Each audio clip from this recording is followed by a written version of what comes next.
दोस्तों नमस्कार।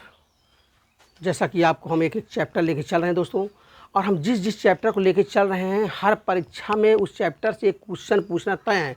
वीडियो तो हमारा केवल 5-5 मिनट का है, लेकिन बहुत ही महत्वपूर्ण आपके परीक्षा के लिए, चाहे यूपीपीसीएस हो, आरओ हो या चाहे वनडे कोई एग्ज़ाम हो। ठीक है, हम हर चैप्टर पर सिर्फ उसी पर बात करेंगे जिसको बार बार एग्जामिनर पूछ रहा है, बार बार आयोग पूछ रहा है। ठीक है, तो ध्यान दीजिए, हमारा ये चैप्टर है भारत के समुद्र के किनारे स्थित राज्य कौन कौन से, कितने राज्य, क्वेश्चन बार बार पूछता। ध्यान दीजिए, इसमें कितने क्वेश्चन बनते हैं या कितने क्वेश्चन बार बार पूछ चुका, 15-20 साल का पेपर मिला लीजिए, इससे बार क्वेश्चन नहीं पूछता है आयोग में। ठीक है, तो इसमें पूछता, सबसे पहले क्वेश्चन जो इसमें पूछता है कि भारत के समुद्र के किनारे कितने राज्य लगते हैं, कितने राज्य समुद्र के किनारे हैं। ध्यान दीजिए, टोटल 9 राज्य हैं भैया, टोटल 9 राज्य हैं। राज्य की बात करें तो अगर केंद्र शासित प्रदेश की बात करें तो 4 केंद्र शासित प्रदेश लगते हैं। ठीक है, 4 केंद्र शासित प्रदेश लगते हैं, मैं सबको बताता हूं। अगर राज्य केवल परीक्षा में अक्सर राज्य का पूछता, केंद्र शासित बहुत कम पूछता। ठीक है, पूछता कितने राज्य समुद्र किनारे, कितने राज्य समुद्र के किनारे लगते हैं, तो 9 राज्य हैं। मैं सबका नाम गिना रहा हूँ, देखिए नक्शे में आप देखिए।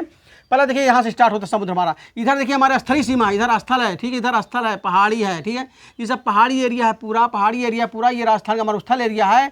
यहाँ से गुजरात से हमारा समुद्र स्टार्ट होता है। ध्यान दीजिए, गुजरात से हमारा समुद्र स्टार्ट होता है, यहाँ से लेके ये हमारा समुद्र एरिया है। देखिए पूरा समुद्र एरिया करते करते हमारा पश्चिम बंगाल तक हमारा समुद्र आता है।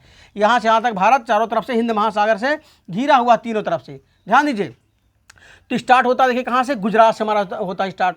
तो ये देखिए गुजरात पूरा समुद्र किनारे है, तो नंबर 1 गुजरात हो गया। ठीक है, दूसरा नंबर देखिए महाराष्ट्र हो गया, समुद्र किनारे महाराष्ट्र बसा हुआ है, दूसरा नंबर 2 हो गया। तीसरा नंबर देखिए गोवा, गोवा समुद्र किनारे बसा हुआ, 3 हो गया। चौथा नंबर देखिए कर्नाटक समुद्र किनारे बसा हुआ है। ठीक है, 5वां नंबर देखिए केरल, ये यहाँ पर केरल है, केरल समुद्र किनारे बसा हुआ है। फिर देखिए तमिलनाडु, यहाँ से यहाँ तक तमिलनाडु है, तमिलनाडु समुद्र किनारे बसा हुआ है। आंध्र प्रदेश समुद्र किनारे बसा हुआ, देखिए ये आंध्र प्रदेश है। उड़ीसा समुद्र के किनारे बसा हुआ है, देखिए उड़ीसा है। पश्चिम बंगाल समुद्र किनारे बसा हुआ है। ठीक है, केवल इतने राज्य समुद्र के किनारे बसे हुए हैं, टोटल भैया है 9। ठीक है, देखिए गुजरात, महाराष्ट्र, गोवा, कर्नाटक, केरल, तमिलनाडु, आंध्र प्रदेश, उड़ीसा, पश्चिम बंगाल, ये 9 राज्य हैं। इसको नोट्स बनाते चलिए आप लोग, केवल पढ़िए केलना, नोट्स यकीन मानिए नोट्स बनाते चले जाइए, एक छोटी सी पतली नोट्स, और परीक्षा समय सिर्फ इसको दोहरा लीजिए। यकीन मानिए भूगोल से शायद एक आध क्वेश्चन बाहर दे दे, तो नहीं कहा जाता कोई करंट में हो, नहीं इससे बाहर क्वेश्चन नहीं आएगा, लिख लीजिए आप लोग। ठीक है, तो ये हो गया भैया 9। और केंद्र शासित की अगर बात करें कि कौन 4 केंद्र शासित जो समुद्र किनारे लगते हैं, तो सबसे बड़ा ये देखिए अंडमान निकोबार द्वीप समूह लगता है। आपको सब पता है, सबसे ज़्यादा समुद्र किनारे टच करता है, अंडमान निकोबार द्वीप समूह लगता है समुद्र किनारे, केंद्र शासित राज्य है। ठीक, ध्यान देना। और एक इधर देखो लक्षद्वीप है जो केंद्र शासित है, ये टच करता है, केंद्र शासित की मैं बात कर रहा हूँ। ठीक है, तो अंडमान निकोबार द्वीप समूह, लक्षद्वीप लगता है। और आपका दमन द्वीप, यहाँ पर देखो बम्बई के पास यानी मुंबई के पास, यहाँ पर महाराष्ट्र गोवा के बीच में देखो दमन द्वीप है, तो दमन द्वीप भी ये केंद्र शासित प्रदेश है छोटा सा, दमन द्वीप भी समुद्र किनारे बसता है। और यहाँ पर पांडिचेरी है, पांडिचेरी कई राज्यों से मिलकर बना, आप सबको पता है कि केरल में भी उसकी भूमि है, तमिलनाडु में, आंध्रा में, 3 राज्यों में जो है पांडिचेरी जो है केंद्र शासित प्रदेश है, उसका भूमि है।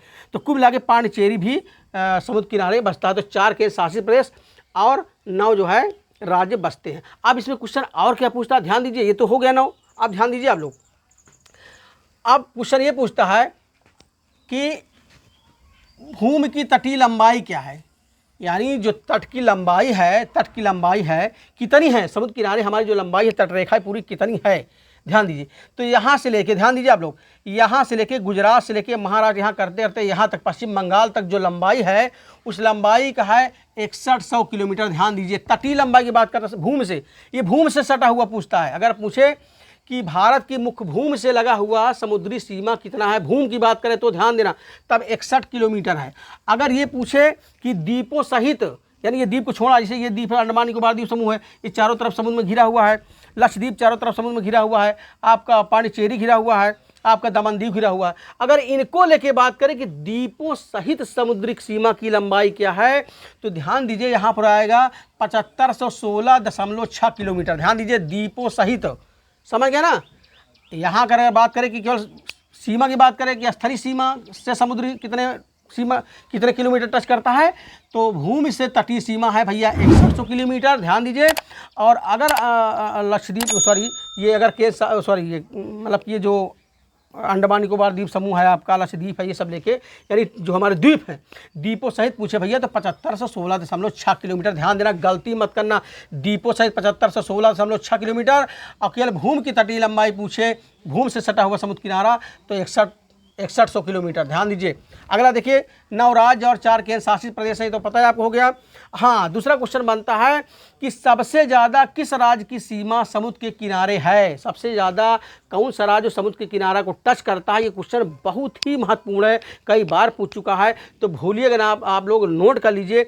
सबसे ज़्यादा अगर राज्य की बात करें तो राज्य की तो सबसे ज़्यादा है गुजरात की। ध्यान दीजिए, सबसे ज़्यादा सीमा टच करता है ये हमारा गुजरात। देखिए यहाँ से यहाँ तक पूरा सबसे ज़्यादा सीमा टच करता है समुद्र किनारे कौन सा राज्य है, ध्यान दीजिए गुजरात। लगभग 1600 किलोमीटर के आसपास टच करता है, 1600 किलोमीटर के आसपास गुजरात टच करता है। तो राज्यों में जितने राज्य हैं, ये 9 राज्य हैं, 9 राज्यों में सबसे ज़्यादा सीमा टच करता है भैया गुजरात। ध्यान दीजिए। अगर कभी क्वेश्चन घुमा के पूछ ले, दिमाग रखना, भूलना नहीं, गलती नहीं करना, अगर घुमा के पूछ ले कि द्वीपों सहित सबसे ज़्यादा जो केंद्र शासित प्रदेश हैं, जो केंद्र शासित प्रदेश है या कोई राज्य है, इस तरह पूछ ले कि पूरे भारत में सबसे ज़्यादा कौन सा राज्य और केंद्र शासित सहित कौन टच करता है, तो गलती मत करना कभी, अंडमान निकोबार द्वीप समूह गुजरात से भी ज़्यादा है। इसकी जो है लंबाई है लगभग 1966 किलोमीटर है। ध्यान देना, 1900 अंडमान निकोबार द्वीप समूह की जो समुद्रिक सीमा की लंबाई है, क्योंकि चारों तरफ समुद्र है ये, तो इसकी लंबाई 1966 किलोमीटर है। गुजरात कितना है, 16 किलोमीटर। लेकिन क्वेश्चन ध्यान करना, क्वेश्चन किस तरह पूछेगा। अगर क्वेश्चन केवल राज्य की बात करें तो नंबर 1 पे गुजरात लगाना है, ठीक है। अगर पूछे कि राज्य और केंद्र शासित सहित सबसे ज़्यादा लंबाई किसकी है समुद्र किनारे, तो ध्यान देना अंडमान निकोबार द्वीप समूह सबसे ज़्यादा है। अगर क्वेश्चन फिर घुमा के पूछ दे कि किस केंद्र शासित प्रदेश की समुद्रिक सीमा सबसे ज़्यादा लगती है, तो फिर आपका अंडमान निकोबार द्वीप ही आ जाएगा, क्योंकि सबसे बड़ा ही है, सबसे, है ना, इसमें बहुत सारे द्वीप हैं। तो ध्यान दीजिए भैया, सबसे ज़्यादा समुद्री सीमा किसके लगती है राज्यों में, गुजरात में लगती है, केंद्र शासित में अंडमान लगती है। इसमें पूछ लेता कि सबसे कम किसकी लगती है समुद्री सीमा राज्यों में, तो ध्यान देना गोवा लगता है भैया। ये गोवा किनारे बिल्कुल छोटा सा द्वीप टाइप है, ये गोवा सबसे कम, गोवा सबसे अधिक गुजरात की लगती है, इतना ध्यान देना, ठीक है। गुजरात सबसे कम देखिए गोवा की 151 किलोमीटर केवल है, और केंद्र शासित प्रदेश में सबसे ज़्यादा भैया 1962 किलोमीटर, ये आपकी क्या हो गया, अंडमान निकोबार द्वीप की हो गया, ठीक है। अब इसमें एक क्वेश्चन देखो और बनता है, ध्यान दीजिए, इतना तो हो गया आपका ना। अब एक क्वेश्चन में बनता क्रम, कभी कभी पूछ लेता है कि समुद्र के किनारे जो सीमा रेखा बनाने वाले राज्य हैं उनका क्रम क्या है, यानी कि छोटा से लेके बड़ा से लेके छोटा की ओर।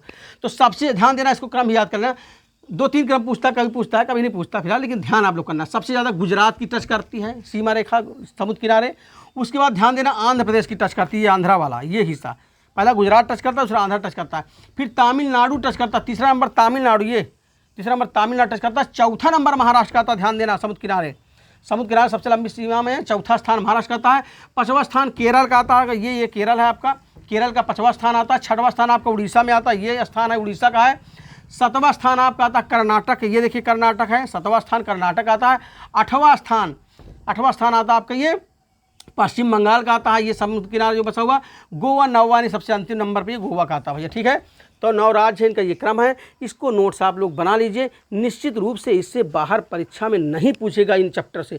मैं जिन चैप्टर से बात करता हूँ, जो चैप्टर मैं पढ़ा रहा हूँ, बहुत शार्ट पढ़ा रहा हूँ और वही आएगा, ज़्यादा पथन्ना पढ़ने से कोई मतलब ज़्यादा है नहीं, ठीक है। जानकारी के लिए आप लोग पढ़ सकते हैं, लेकिन परीक्षा में जो आता है हम उसकी बात करते हैं। नोट्स बनाते चलिए, बहुत पतली छोटी नोट्स बनेगी, परीक्षा के दिन अगर एक दिन पहले आप दोहरा लेंगे, यकीन मानिए भी क्वेश्चन बाहर नहीं जाएगा, ठीक है दोस्तों।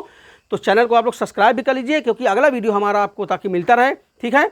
और गर्मी देखिए बहुत भयंकर, बहुत तेज़, लेकिन फिर भी मैं आप सबको बड़ी मेहनत से पढ़ा रहा हूँ, क्योंकि जो लक्ष्य मेरा है कि आप सबको प्री में सिलेक्शन दिलाना, क्योंकि मेंस में आप सबको बैठना, आगे चल के मेंस की भी मैं तैयारी कराऊंगा। बस दोस्तों, आप लोग पढ़ते रहिए, सपोर्ट करते रहिए, और कमेंट भी आप लोग लिखते रहिए जो भी कमियां हो, क्योंकि मैं भी मानव इंसान हूँ, मानव गलतियों का पुतला होता है, गलतियां हो जाती है निश्चित रूप से, इसके लिए मैं क्षमा प्रार्थी हूँ आप सबसे। लेकिन आप लोग कमेंट के माध्यम से लिखते रहे जो भी कमियाँ हो, जो भी और आप लोग चाहते हैं जानकारी के, ठीक दोस्तों। तो मिलते हैं हम अगले वीडियो में, तब तक के लिए नमस्कार, जय हिंद।